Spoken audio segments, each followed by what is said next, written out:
La iglesia estaba llena.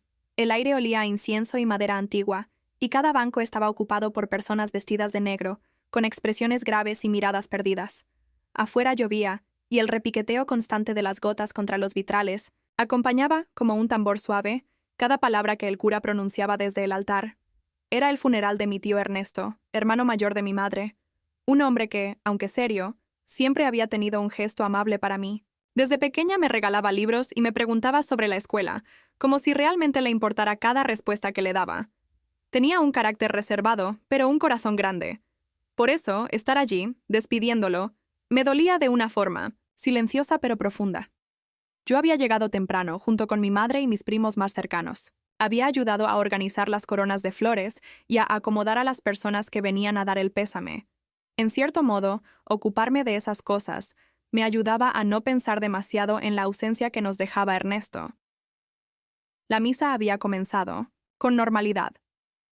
El cura hablaba de la vida, la muerte y la esperanza, con esa voz pausada que parecía envolver a todos en una especie de trance.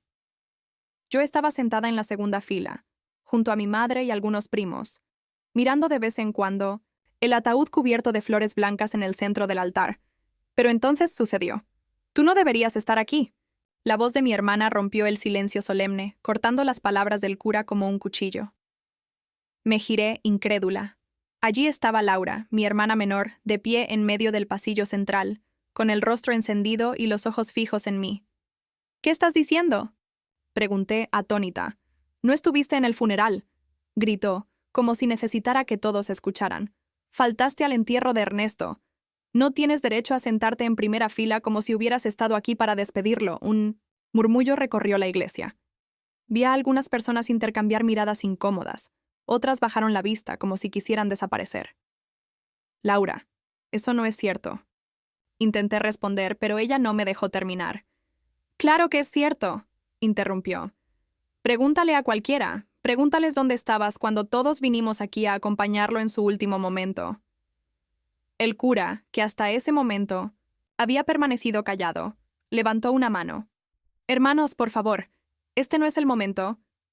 «Sí es el momento», replicó Laura. «No soporto la hipocresía». Sentí un calor subirme por el cuello hasta las mejillas. No solo me dolía la acusación, sino la humillación pública, frente a toda la familia y amigos de mi tío. «No falté», dije, intentando mantener la calma. «Llegué un poco más tarde, pero estuve aquí». «Mentira», exclamó Laura, con una mezcla de ira y desprecio. Yo estaba a punto de responderle con la misma intensidad cuando el cura volvió a intervenir, esta vez con una voz más firme. «¡Basta!». Todos se callaron. Laura me miraba con los ojos muy abiertos, como si no esperara que él se interpusiera. «Laura», dijo el cura girándose hacia ella, «si vas a acusar a alguien, deberías asegurarte de que lo que dices es verdad». «Es verdad», insistió ella. «No lo es», replicó el cura, «porque yo mismo sé quién la vio aquí, en esta iglesia, el día del funeral, antes de que comenzara la misa». Un murmullo más fuerte recorrió el lugar. «¿Qué?», preguntó Laura visiblemente desconcertada. «Sí», continuó el cura. «No solo yo, sino también Rosa, la sacristana, y Pedro, el encargado de las flores. Ella llegó temprano, ayudó a acomodar las coronas y estuvo aquí todo el tiempo, aunque tú no la vieras». Laura parpadeó, como si intentara procesar sus palabras. Eso no puede ser». «Puede y es», dijo el cura con un tono que no dejaba espacio para dudas. «Y te pediré que respetes este momento y a las personas que están aquí para despedirse de tu tío». Laura bajó la vista, pero su mandíbula apretada revelaba que no estaba convencida. Sin decir más, volvió a su asiento al fondo de la iglesia. Yo me quedé quieta, con la respiración agitada, intentando recomponerme. Sentía todas las miradas sobre mí, algunas llenas de apoyo, otras de simple curiosidad. Andrés, mi esposo, que estaba sentado unos lugares más allá, me miró con preocupación y me hizo un gesto para que respirara hondo. El cura retomó la misa, pero mi atención ya no estaba en sus palabras. Mi mente estaba atrapada en lo que acababa de pasar. ¿Por qué mi hermana diría algo así, con tanta seguridad? ¿Qué ganaba con exponerme de esa manera? Cuando la ceremonia terminó y la gente comenzó a salir, varias personas se acercaron a mí. «No le hagas caso», me dijo. Rosa la sacristana con una sonrisa suave. Yo sé que estuviste aquí. Gracias, Rosa, respondí, sintiendo un nudo en la garganta. Pedro, el encargado de las flores, también se acercó. Yo mismo la vi llegar con su madre. No entiendo por qué su hermana diría algo así. Yo tampoco, admití. Afuera la lluvia había amainado, pero el cielo seguía gris. Laura se mantenía apartada, hablando con dos de nuestras primas. No me miraba. Mi madre, en cambio, vino directamente hacia mí. No entiendo qué le pasa, dijo molesta. No era momento ni lugar para eso. Lo sé, respondí. Pero lo hizo igual. Voy a hablar con ella. No, mamá, déjalo por ahora. No quería un enfrentamiento inmediato. Sentía que cualquier conversación en ese momento solo empeoraría las cosas. Esa noche, en casa, Andrés me preparó un té y se sentó conmigo en el sofá. No me gusta esto, dijo. No es solo una pelea de hermanas, fue algo público, calculado. Lo sé, respondí, mirando el vapor que salía de mi taza. No sé qué le hice para merecer esto. Tal vez no se trata de lo que hiciste, sino de lo que ella cree que hiciste. Sus palabras me dieron vueltas en la cabeza. ¿Era posible que Laura realmente creyera que no había estado en el funeral? ¿O sabía la verdad y simplemente quería lastimarme? Al día siguiente mi madre me llamó. Hablé con tu hermana, dijo, sin preámbulos. ¿Y? Insiste en que no te vio, y que eso significa que no estabas. ¿Eso es todo? No. Dice que alguien le contó que tú estabas en otro lugar ese día. Me quedé helada. ¿Quién le dijo eso? No me lo quiso decir. En ese momento entendí que esto iba más allá de una discusión impulsiva. Alguien, en algún momento, le había dicho a Laura que yo no había estado en el funeral. Y ella, en lugar de confirmarlo, había decidido creérselo y exponerme públicamente. Hasta ese instante, no sabía que la verdad que el cura mencionó sería apenas la primera pieza de un rompecabezas mucho más grande. Cuando colgué el teléfono con mamá, me quedé mirando un punto fijo en la pared. La taza de café en mis manos se había enfriado, pero no tenía ganas de beberla. No era solo la acusación de Laura lo que me dolía, sino la idea de que alguien, deliberadamente, le hubiera contado algo falso para ponerla en mi contra.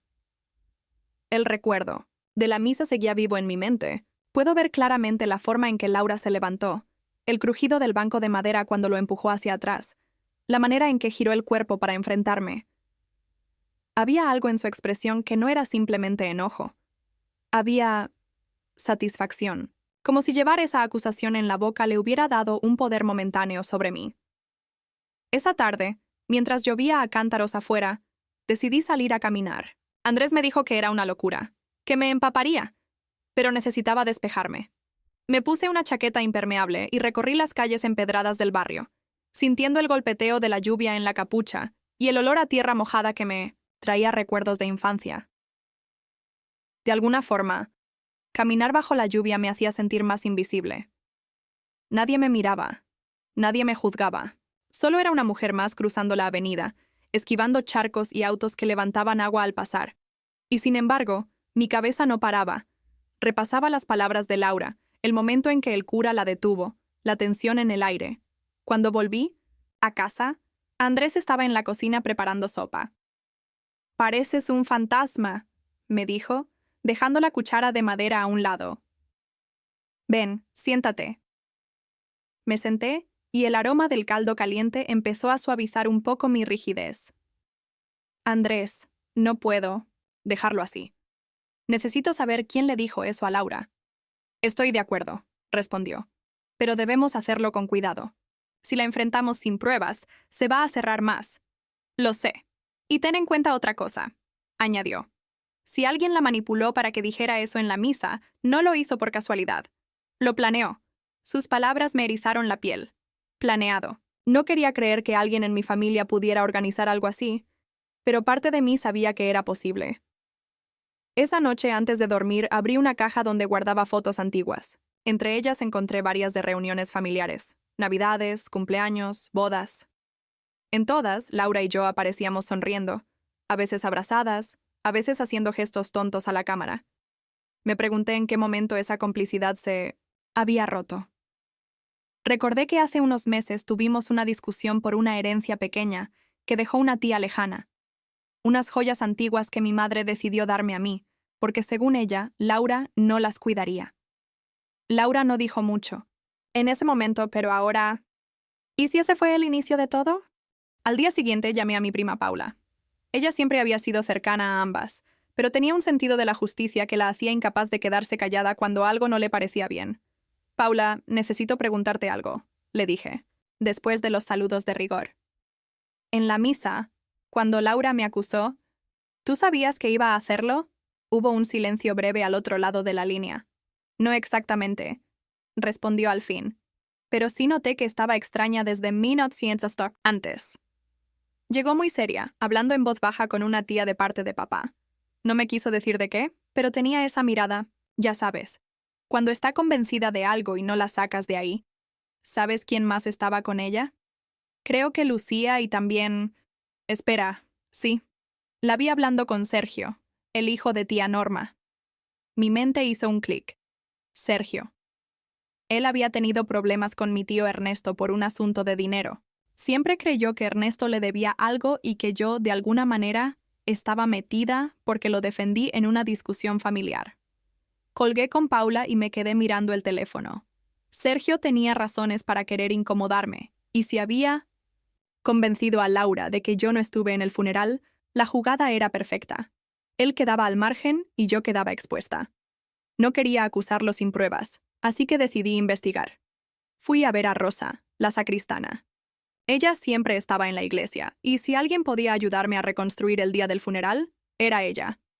Claro que me acuerdo, me dijo cuando le conté. Llegaste temprano, estabas con tu mamá. Llevabas ese abrigo gris y tenías el pelo un poco mojado por la llovizna. ¿Viste a Laura en ese momento? No, pero vi a Sergio. Llegó como 20 minutos después que tú y estuvo hablando con varias personas, incluso con tu hermana cuando apareció. Eso confirmaba que al menos estuvieron juntos antes de que comenzara la misa. Salí de la iglesia con el corazón latiendo más rápido.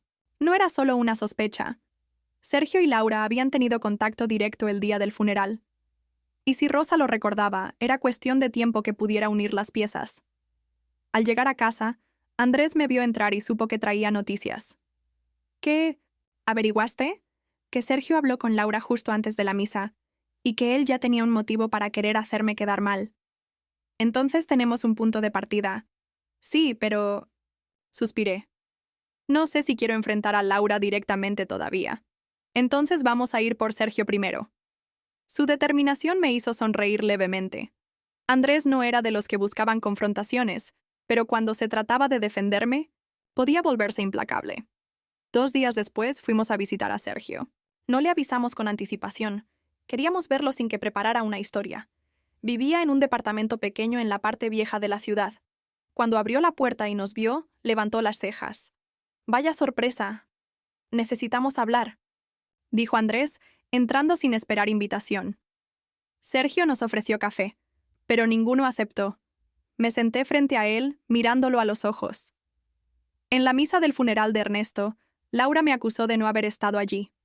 Tú hablaste con ella ese día, ¿verdad? Se encogió de hombros. Puede ser, hablé con mucha gente. Rosa te vio. Mi voz fue firme. Y no creo que sea casualidad que después de eso, Laura estuviera tan convencida de algo que no era cierto. Sergio se inclinó hacia atrás, sonriendo con un aire de suficiencia. ¿Y qué si le dije que no te vi? No estaba mintiendo. Claro que estabas mintiendo, intervino Andrés. Y lo sabías, porque ella no necesitaba pruebas, solo un empujón para creérselo. Sergio no respondió, pero su sonrisa se desvaneció. En ese momento, entendí que no. Me iba a dar una confesión abierta. Pero también supe que había tocado un nervio. Después de la visita a Sergio, pasé la noche casi sin dormir. Me revolvía en la cama, escuchando el ruido lejano de los autos pasando por la avenida, pensando en cómo enfrentaría a Laura sin que todo explotara en otra escena pública. Andrés dormía a mi lado, pero de vez en cuando se movía y murmuraba mi nombre, como si en sueños supiera que yo estaba inquieta. Cuando por fin amaneció, el cielo estaba cubierto de nubes bajas, del color del plomo, y yo tenía una decisión tomada. No podía dejar que esto se pudriera en silencio. No quería. Que Laura siguiera creyendo que podía ensuciar mi nombre sin consecuencias. La oportunidad llegó antes de lo que pensé. Ese mismo domingo, mamá organizó un almuerzo familiar en su casa. Era una de esas reuniones en las que todo el mundo trae algo para compartir. Empanadas, ensaladas, postres. El olor a comida siempre se mezclaba con el de los jazmines que crecían junto al patio, y el sonido de las conversaciones llenaba cada rincón. Yo sabía que Laura estaría ahí. También Sergio. Y eso me convenía. Cuando llegamos, Laura me miró de reojo, sin sonreír, y siguió hablando con dos de nuestras tías. Sergio, por su parte, me saludó con una sonrisa cargada de ese falso afecto que también sabía fingir. Me mantuve tranquila. Salí al patio, serví un vaso de limonada y esperé el momento adecuado. Fue después del almuerzo, cuando estábamos todos en la mesa, que decidí hablar. «Quiero decir algo», anuncié en un tono lo bastante fuerte para que todos me oyeran. Las conversaciones se apagaron poco a poco. Laura me miró, visiblemente incómoda. Mamá frunció el ceño, como anticipando que algo se avecinaba. En el funeral de Ernesto, Laura me acusó públicamente de no haber estado allí. Empecé. En ese momento, el padre Luis aclaró que sí estuve, pero lo que no dije entonces es que sé de dónde salió esa idea. Sergio dejó de comer y se recostó en la silla, con los brazos cruzados. Fue Sergio, continué. Él habló con Laura antes de la misa y le dijo que no me había visto. Lo dijo sabiendo que yo estaba allí. Laura abrió la boca para replicar, pero levanté la mano para detenerla. No es solo lo que dijo, seguí, sino lo que buscaba. Que tú, Laura, repitieras esas palabras delante de todos, manchando mi nombre. Eso no es cierto, intervino Sergio con una sonrisa tensa. Yo solo dije lo que vi. No, Sergio, dije mirándolo directamente. No solo dijiste lo que supuestamente viste, sino que omitiste lo que sabías, que yo estaba allí desde antes de que tú llegaras. Rosa te vio, y también Pedro. Sergio parpadeó, y su mandíbula se tensó. En ese momento mamá intervino. ¿Es cierto eso, Sergio?, preguntó con la voz grave. Yo no lo recuerdo así, balbuceó. Laura lo miró con desconcierto. ¿Tú sabías que ella estaba?, le preguntó. No es tan simple, dijo Sergio evitando su mirada. Sí es simple, repliqué. O estabas diciendo la verdad o estabas mintiendo. Y todo apunta a lo segundo. El ambiente estaba cargado. Podía sentir la tensión en el aire, como electricidad antes de una tormenta. Y entonces, algo que no esperaba sucedió. Desde la puerta, del patio, apareció el padre Luis. «Espero no interrumpir», dijo, avanzando hacia nosotros con calma. «Vine a traer unas cosas que olvidaron en la iglesia el día del funeral, y escuché lo que decías». Se hizo un silencio aún más pesado. «Yo mismo vi a tu hermana ese día, Laura», continuó. «Llegó temprano y estuvo ayudando a colocar las flores. Si alguien te dijo lo contrario, te mintió». Laura bajó la mirada. Sergio tragó saliva. «Y lo peor», añadió el cura, «no es solo mentir, sino sembrar discordia en un momento que debería ser de unidad». Las palabras del padre Luis fueron como un martillazo. Sergio intentó hablar, pero Andrés lo interrumpió. «Ya basta. Lo que hiciste estuvo mal». Sergio se levantó de la mesa, murmuró algo ininteligible y se fue sin mirar atrás. Laura, en cambio, se quedó sentada, inmóvil, con las manos apretadas sobre el regazo. Finalmente me miró. «Yo pensé que me decías la verdad», susurró, y me dejé llevar por el enojo. No era una disculpa completa, pero al menos era un reconocimiento. Ese día me fui con una mezcla extraña de alivio y tristeza. Había aclarado la mentira, pero la herida que dejó seguía ahí. Supe que, aunque la verdad se impusiera, la confianza con Laura ya no sería la misma. Y entendí que, en las familias, a veces los peores conflictos no vienen de los extraños, sino de quienes llevan tu misma sangre. Los días siguientes al almuerzo en casa de mamá fueron extraños. El teléfono sonaba menos. Los mensajes en el grupo familiar de WhatsApp pasaron de ser decenas al día a apenas 2 o 3, y siempre de los mismos. Mi madre, alguna tía que preguntaba recetas, y un primo que compartía cadenas motivacionales. Ni Laura ni Sergio escribieron una sola palabra. Yo no buscaba ese silencio, pero tampoco intenté romperlo. Me di cuenta de que, por primera vez en mucho tiempo, no sentía la obligación de forzar la armonía. El domingo siguiente fui a la iglesia, Como de costumbre. El padre Luis me recibió con una sonrisa tranquila. ¿Estás mejor?, preguntó. Sí, un poco, respondí, aunque la verdad era más compleja. Recuerda que las heridas familiares tardan en cerrar, pero lo importante es que no dejes que se infecten. Asentí. Sabía que sus palabras tenían razón. Esa tarde, mientras revisaba fotos antiguas en mi computadora, encontré una de Laura y yo en una fiesta de cumpleaños de hacía más de 10 años. En la imagen estábamos riendo, abrazadas, con las mejillas pintadas con harina por un juego que habíamos inventado. Me quedé mirándola un buen rato. Me pregunté cuándo empezamos a dejar de ser un equipo. Tal vez nunca hubo un momento exacto, sino una acumulación de roces, celos, comentarios que parecían inocentes pero se quedaban flotando como pequeñas espinas. Un miércoles por la noche, mi madre me llamó. Laura vino hoy, me dijo. No hablamos del funeral, pero estaba más tranquila. Me alegra, respondí con sinceridad. Creo que necesita tiempo. Y tú también, lo sabía. Pero también sabía que el tiempo no siempre arregla las cosas. A veces solo las deja en silencio. Pasaron varias semanas antes de que Laura y yo volviéramos a vernos. Fue en el cumpleaños de mi sobrino, hijo de nuestro hermano mayor. Ella llegó con un pastel que había horneado. Sonrió a todos, y cuando nuestras miradas se cruzaron, mantuvo la sonrisa unos segundos antes de bajar los ojos. Durante la fiesta, hablamos poco, pero hubo un momento en el que nos encontramos solas en la cocina. No debería haberte acusado así, dijo en voz baja. No esperaba escucharlo, y por un instante no supe qué decir. Gracias por decirlo, respondí finalmente. No. Hubo abrazos ni lágrimas, solo un reconocimiento simple, pero real. Sergio, en cambio, no volvió a dirigirme la palabra. Lo veía de vez en cuando en reuniones grandes, pero siempre mantenía la distancia. No me importaba demasiado. Su ausencia en mi vida no dejaba un hueco. Sin embargo, algo en la dinámica familiar había cambiado. Ahora sabía que había personas capaces de usar un momento de duelo para crear división, y eso me hizo más cautelosa. Un mes después del almuerzo, el padre Luis organizó una misa especial en memoria de mi tío Ernesto. Esta vez, todo transcurrió en calma. Laura estaba sentada a 2 bancos de distancia, y aunque no nos hablamos, hubo una especie de tregua silenciosa. Al final de la misa, el padre se acercó a mí y me dijo: «Las familias son como vitrales. Desde lejos parecen perfectos, pero si te acercas, ves las grietas. Lo importante es que la luz siga pasando». Aquella noche, en casa, pensé mucho en esa frase. Entendí que mi relación con Laura, con Sergio y con varios miembros de la familia nunca volvería a ser igual, pero también comprendí que no necesitaba que lo fuera.